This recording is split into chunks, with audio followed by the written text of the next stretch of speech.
Emmanuel Macron has seen his popularity in France drop as a result of yellow vest protests and his handling of the coronavirus, and many of his own party allies have predicted a tough time in the country's next election.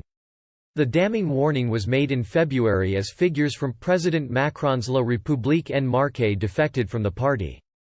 Bruno Bonnell, a member of the French Assembly and En Marche ally, claimed people in France literally hate the president and even hinted at electoral losses in 2022.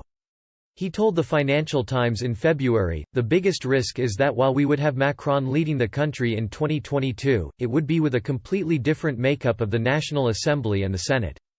But that is the price to be paid for the development of democracy." Ahead of the local elections earlier this year, En Marche had already lost 14 representatives in the National Assembly.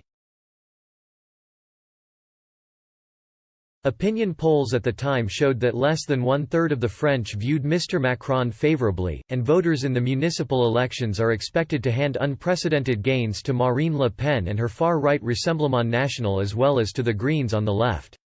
As the Financial Times reported in February, the perception among left-wing demonstrators that Mr. Macron is a neoliberal president of the rich sapped the confidence of the large number of socialists who abandoned their political home and lent their support to his neither left nor right movement back in 2017.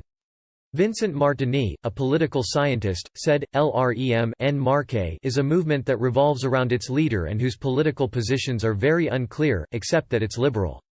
A whole current in the party thinks it's going too far. They thought Macron represented continuity for former socialist president François Hollande's social democracy, and it's not that at all." One of the first figures to leave Mr. Macron's party, Mathieu Orphelin, said at the time there have been many defections.